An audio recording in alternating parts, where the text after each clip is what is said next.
Hello viewer, আসসালামু আলাইকুম। ইসলামের ইতিহাসে অন্যতম মহান পুরুষ হচ্ছেন হজরত আবু বকর রাদিয়াল্লাহু আনহু। ইসলামের জন্য, নবী করিম সাল্লাল্লাহু সাল্লামের জন্য তার ত্যাগের কথা সারা বিশ্বের মুসলমানরা কিয়ামতের আগ পর্যন্ত শ্রদ্ধার সাথে স্মরণ করবে। আজকে চলুন তার একটি জীবনের ঘটে যাওয়া একটি ক্রান্তিকাল নিয়ে কথা বলবো। সঙ্গে আছে আমি প্রভাষক ইফতেখার আহমেদ রতন। কাফেররা ঘোষণা করলো, যদি কেউ মোহাম্মদকে গ্রেফতার করতে পারে তাকে 100 উট গিফট দেওয়া হবে, উপহার দেওয়া হবে। এই লোভে অনেক লোকজন বাহনে করে ছুটাছুটি করতে লাগলো হজরত মোহাম্মদ সাল্লাল্লাহু সাল্লামকে অ্যারেস্ট করার জন্য। মক্কা শহরের একটি স্থান ছাড়া তারা সব জায়গায় নবী করিম সাল্লাল্লাহু সাল্লামকে অন্বেষণ করার জন্য ব্যাকুল হয়ে গেল। নবী করিম সাল্লাল্লাহু সাল্লাম এবং হজরত আবু বকর রাদিয়াল্লাহু আনহু উভয়ে কী করলেন? সুর গুহার দিকে রওনা করলেন। তারা দুজনেই সুর গুহার কাছাকাছি আসলেন। তখন হজরত আবু বকর রাদিয়াল্লাহু আনহু নবী করিম সাল্লাল্লাহু সাল্লামকে বললেন, হুজুর, আপনি একটু বাইরে অবস্থান করুন, আমি গুহার ভিতরে প্রবেশ করি, আমি ভিতরটা একটু পরিষ্কার করে নিই। তখন হজরত আবু বকর রাদিয়াল্লাহু আনহু উনি গুহার ভিতর প্রবেশ করে গুহাটাকে পরিষ্কার করলেন এবং গুহার ভিতরে অনেক ছোট ছোট ছোট ছোট ছিদ্র ছিল।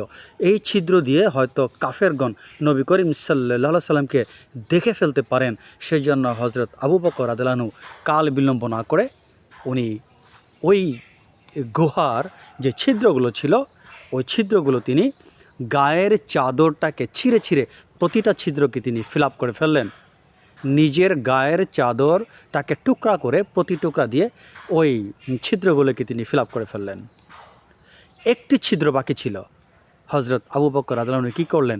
তিনি তার হাঁটু দিয়ে ওই ছিদ্রটাকে ঢেকে ফেললেন এবং ওই সময় নবী করিম সাল্লাল্লাহু সাল্লাম তার মাথা মুবারক হজরত আবু বকরের রানে রেখে ঘুমিয়ে পড়লেন, কারণ তারা দুজনেই খুব ক্লান্ত ছিলেন, অনেক দূর হেঁটে আসছেন তারা।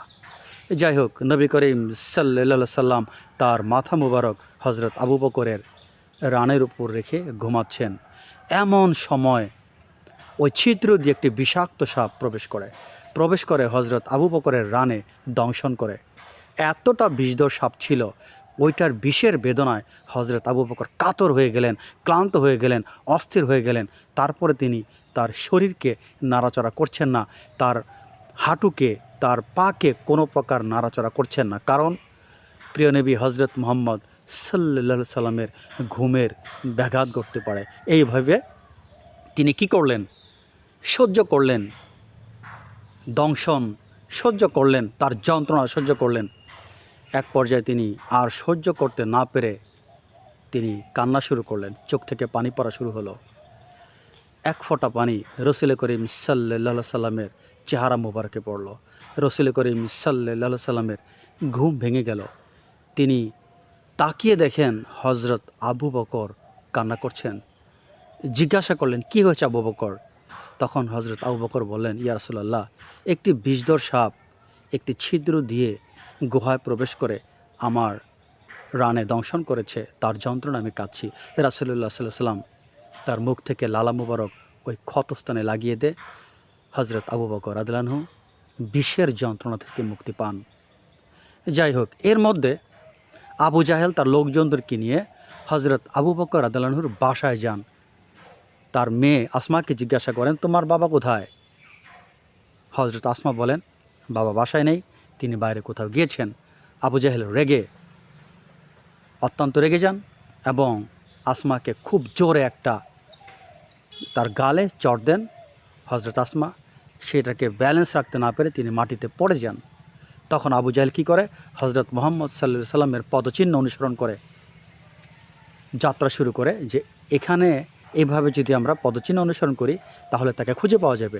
এইভাবে পদচিহ্ন অনুসরণ করতে করতে করতে করতে করতে করতে সুর গুহার কাছে এসে দাঁড়িয়ে যায়।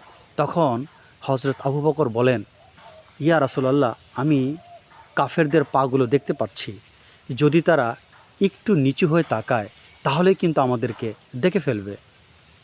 হজরত আবু বকর ভয় পেয়ে যান, শঙ্কিত হয়ে যান, চিন্তাগ্রস্ত হয়ে যান। তখন রাসূল করিম সাল্লাল্লাহু আলাইহি সাল্লাম বলেন, আবু বকর, কোনো চিন্তা করো না, আমরা দুইজন নই, আমাদের সাথে মহান আল্লাহ তাআলা আছেন। তখন হযরত আবু বকর রাদিয়াল্লাহু আনহু কিছুটা আশ্বস্ত হন এবং নির্ভয়ে তারা গুহাতে অবস্থান করেন। ঐতিহাসিকগণ এবং হাদিসগুলো অ্যানালাইজ করলে বোঝা যায়, ওই গুহার সামনে মহান আল্লাহ তাআলার নির্দেশে ওই গুহার সামনে একটি মাকড়সা কী করলো, তার জাল বুনে দিল।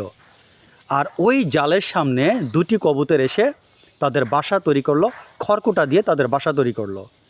আর একটা মাদি কবুতর কী করলো, ডিমে তা দেওয়া শুরু করলো। কাফেরগণ যখন দেখলো এই অবস্থা গুহার সামনে, তখন তারা গেস করলো, তখন তারা অনুমান করলো এই গুহার মধ্যে কোনো মানুষের বসবাস করা সম্ভব নয়, যেহেতু মাকড়সা জাল বুনেছে, কবুতর ডিমে তা দিচ্ছে, সো এখানে কোনো মানুষের পক্ষে থাকা সম্ভব নয়।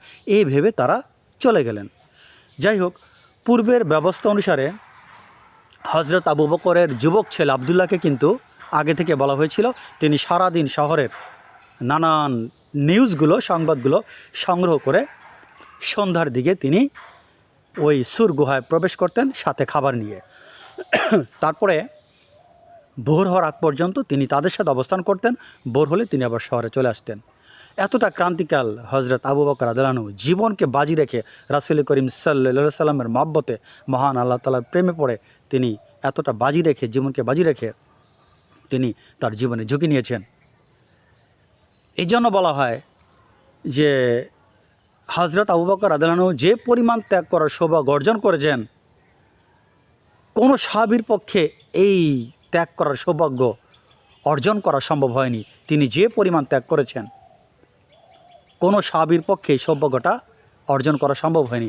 এই জন্য হযরত উমর রাদিয়াল্লাহু আনহু বলেন, আক্ষেপ করে বলেন, যদি আমার সমস্ত জীবনের ইবাদত হজরত আবু বকরের ওই সময়টার সমতুল্য হতো, যে সময়টা তিনি রাসূল করিম সাল্লাল্লাহু আলাইহি ওয়াসাল্লামের সাথে সুর গুহায় অতিবাহিত করেছেন, তাহলে আমি কত না ধন্য হতাম। তাহলে প্রিয় ভিউয়ার, আমরা বুঝতে পারলাম ত্যাগ কাকে বলে আর আমরা কোথায় আছি। যাই হোক, ছোট পরিসর আজকের ভিডিও এখানেই শেষ করতে চাচ্ছি। সবাই ভালো থাকেন। আল্লাহ হাফেজ।